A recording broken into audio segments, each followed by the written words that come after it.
Okay, now Okay. what if you're not, Doug, what if you need to sell your house but you're not in a difficult situation in Hmm. terms of you didn't have a sickness in the family, you Yeah. didn't have a job loss. It might be your own house or it could be even an investment property that you own. Right. And there's all kinds of different things to think about. Let's just start off with your own house. So um, there's different reasons why you're moving, but if you are going to be putting it up for sale, you want some good advice on really what are you going to make on the property, and what we talked a little bit about this last time. Should I wait? Should I not wait? So those types of things you need to work through. And then, like for an example, an investment property, we always suggest, of course, again, talking to a good tax specialist, but maybe now is the time to sell an investment property because they might change the capital gains rules, and so you might get caught paying more if you sell it next year than you do this year for capital gains purposes. So there's a lot of Right, and it depends on if you're a business owner or you get any kind of 1099 income, that can play a factor too, right?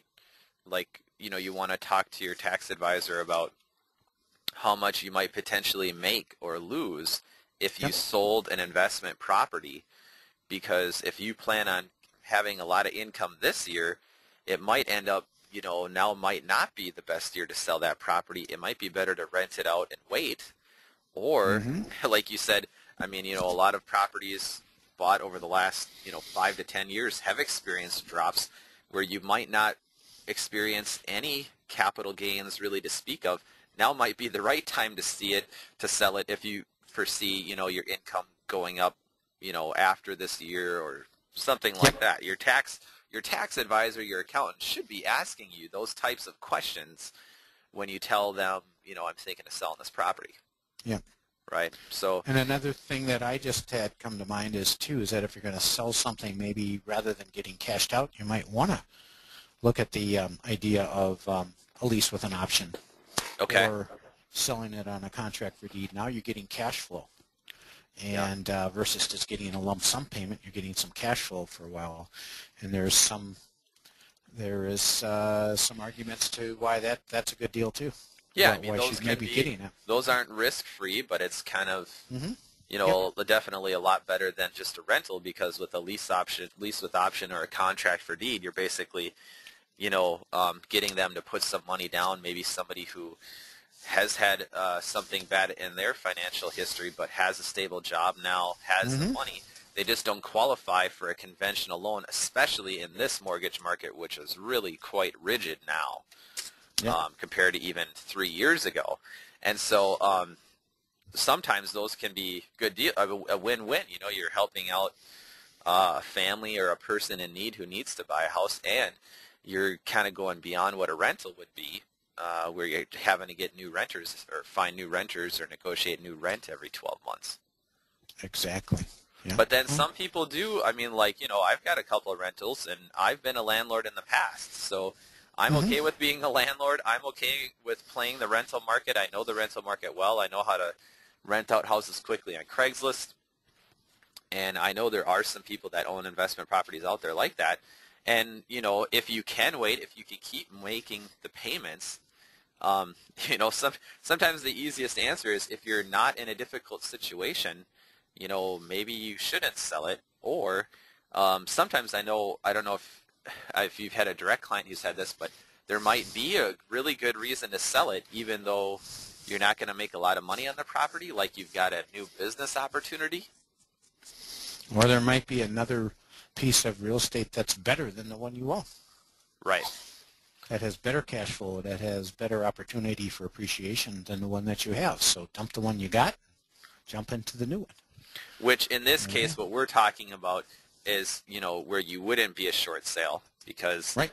that gives you some flexibility in what you can do, whether it's your primary residence or not. Especially, I think, what I've talked to people about in terms of either they want to reduce their monthly payments, Hmm. or they want to move up, in terms of a lifestyle need.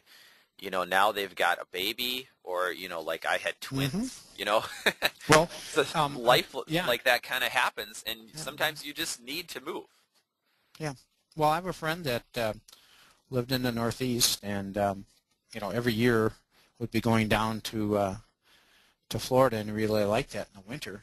And Hmm. last winter he was down there, and he found a $5 million home on the Gulf that was being offered at 1.5. And Uh-huh. so he said, "I guess I'm moving." So he Wow. bought it, sold his place up north, and instead of going down there in the winter, now he's going back up north in the summer. But he got a heck of a deal that you probably couldn't normally get if it wasn't for this type of real estate market right now. Yeah, I Anyways, was talking lots of to a reasons. fellow agent about it was a um, it was a model home over in Blaine that the Mm-hmm. people had originally bought, like 4 years ago for 950,000, and it ended up, it was a short sale situation, and it ended up they bought it for 410.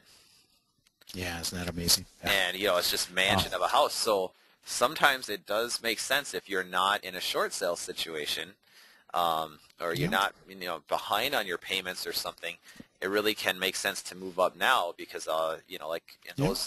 in those scenarios, 10, 15 years from now, you're probably going to be very thankful that you moved now. Yeah. We don't know what the future Yeah. holds.